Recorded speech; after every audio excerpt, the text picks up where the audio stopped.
একই অবস্থা, ইলেকশন কমিশনের উপর আর ভরসা রাখতে পারছে না সুপ্রিম কোর্ট ভারতবর্ষের ইতিহাসে প্রথমবার। এসআইআর মামলায় মমতা বন্দ্যোপাধ্যায় সুপ্রিম কোর্টে গিয়ে সওয়াল করার পরে এটা দ্বিতীয় দিন শুনানি হচ্ছে, আর দ্বিতীয় দিনেই আজকে ইলেকশন কমিশনের ওপর ভরসা হারিয়ে ফেলল সুপ্রিম কোর্ট। আপনারা জানেন প্রথম দিন শুনানিতে সুপ্রিম কোর্ট আদেশ দিয়েছিল যে মাইক্রো অবজারভার নামের যে জন্তুগুলোকে বাইরের রাজ্য থেকে এনে এই আরও ইয়ারোদের মাথায় বসিয়ে এই ভোটার লিস্টের যে কে বাদ যাবে কে থাকবে এটাকে একটা ম্যানিপুলেট করার চেষ্টা করছিল ইলেকশন কমিশন। সেই মাইক্রো অবজারভারদের কোনো ভূমিকা থাকবে না, ফাইনাল ডিসিশন এই আরও ইয়ারোরাই নেবে, তারা শুধু অ্যাসিস্ট করতে পারবে এই আরও ইয়ারোদের। আর এবার যখন সুপ্রিম কোর্টের এই অর্ডারের পরেও বারবার ইলেকশন কমিশন সুপ্রিম কোর্টের আদেশকে অমান্য করলো, রিরাইট করার চেষ্টা করলো, মাইক্রো অবজারভারের জায়গায় স্পেশাল অবজারভার বলে আরেকটি নতুন বস্তু তৈরি করে কিছু স্পেশাল অবজারভারকে দিয়ে গোটা প্রসেসটাকে ম্যানিপুলেট করার চেষ্টা করলো। যেমনটা আপনারা দেখেছেন Abhishek Banerjee WhatsApp screenshot post করেছিল, সেখানে এই বিশাল বড় একটা প্রশ্ন উঠে এসছে যে হোয়াটসঅ্যাপ স্ক্রিনশটে যে মুরগান বলে যে স্পেশাল রোল অবজারভার আছে, সে স্পেশাল রোল অবজারভার কী করছে, সে ডিসিশন কী করে দিচ্ছে, সে কী করে ডিসিশন নিচ্ছে সুপ্রিম কোর্টের অর্ডারের পরে, তার উত্তর পাওয়া যায়নি। তো তারপরে আজকে ইলেকশন কমিশনের উপর ভরসা হারিয়ে ফেলল সম্পূর্ণরূপে সুপ্রিম কোর্ট।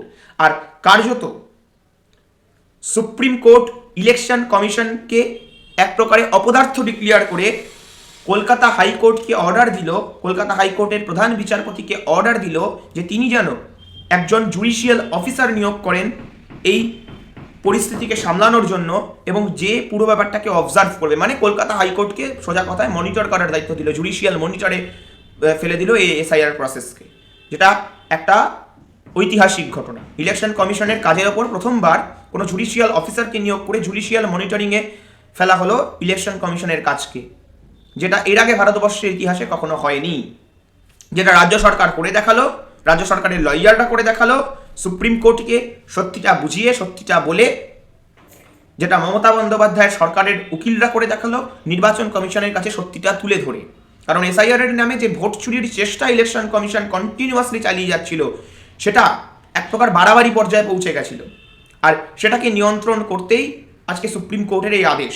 সুপ্রিম কোর্ট আরও একটি বিষয়ে বলেছেন যে রাজ্য সরকার এবং ইলেকশন কমিশনের মধ্যে বিবাদের মধ্যে যে পরিস্থিতিটা তৈরি হয়েছে, সেই পরিস্থিতিটা একটা এক্সট্রা অর্ডিনারি সিচুয়েশন হিসাবে উল্লেখ করেছে সুপ্রিম কোর্ট সেই পরিস্থিতিকে। অর্থাৎ এই যে রাজ্য সরকার বারবার বলছে কিন্তু তারপরেও ইলেকশন কমিশন একের পর এক ইললিগাল কাজ করে যাচ্ছে, ইররেগুলারিটিস করে যাচ্ছে, সুপ্রিম কোর্টের রায়কে ওভাররাইট করার চেষ্টা করছে, এই বিষয়টাতে কোথাও না কোথাও গিয়ে সুপ্রিম কোর্ট চিন্তিত এবং শঙ্কিত। আর অন্যদিকে এসআইআর-এর প্রসেসের ফলাফল যদি তাড়াতাড়ি না বেরো হয়, তাহলে যে ইলেকশন কমিশনের আরেকটা লক্ষ্য আছে যে রাষ্ট্রপতি শাসন জারি করার বাংলায়, সেটাও সাকসেসফুল হতে পারে, সেটাও সুপ্রিম কোর্ট জানে।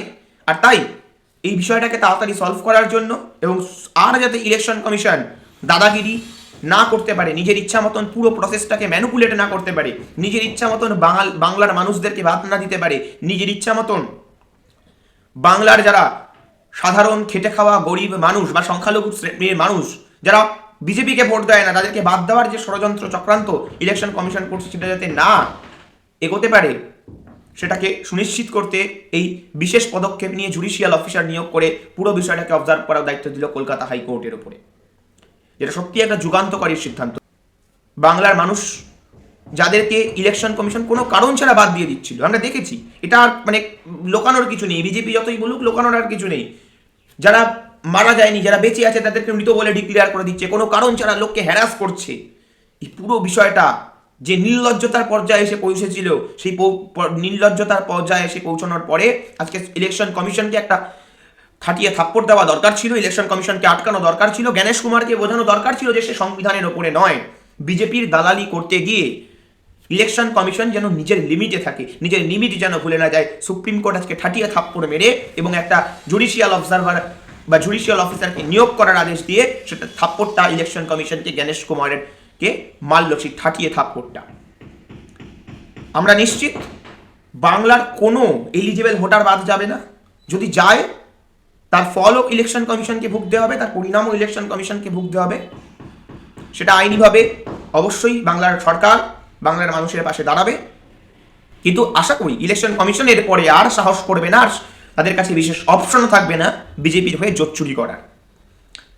এই ঐতিহাসিক রায়কে, আদালতের এই ঐতিহাসিক, সুপ্রিম কোর্টের ঐতিহাসিক রায়কে স্বাগত জানাই বাংলার প্রতিটা মানুষের তরফ থেকে। আমরা সবাই, প্রত্যেকটা যারা সংবিধান প্রিয় মানুষ, তারা সবাই এটাকে স্বাগত জানাবে, এটাই স্বাভাবিক ব্যাপার। এবং অসংখ্য ধন্যবাদ সুপ্রিম কোর্টকে। আর ইলেকশন কমিশনকে বলবো, বাংলায় জোট চুরি করে আপনাদের যারা মাস্টার, তাদেরকে জেতানোর ইচ্ছা বা জেতানোর যে প্ল্যানিং আপনারা করেছেন সেটা ছেড়ে দিন। কারণ বাংলা বিহার নয়, বিহারে যে ভোট চুরি হয়েছে বাংলায় তা সম্ভব নয়। বাংলায় আপনার রাজনৈতিক প্রভুরা জিততে পারবে না। যদি ক্ষমতা থাকে তবে গণতান্ত্রিকভাবে আসুক, বাংলার মানুষ যা ডিসিশন নেওয়ার তা নেবে, বাংলার মানুষ যা সিদ্ধান্ত নেবে গণতান্ত্রিকভাবে তা নেবে।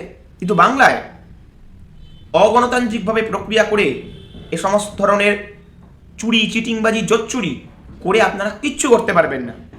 আপনাদের রাজনৈতিক প্রভুদের দিয়ে কিচ্ছু করতে পারবেন না। মানুষের ওপর আস্থা রাখা শিখুন এবং আপনার রাজনৈতিক প্রভুদের বলুন যে মানুষের ওপর যেন আস্থা রাখা শেখে। মানুষ গণতন্ত্রের আসল শক্তি। এই জোট চুরি করে কোনো লাভ হবে না। নিজেদের স্ট্র্যাটেজি বদলান, নয়তো পরিণামের জন্য প্রস্তুত হোক বিজেপি।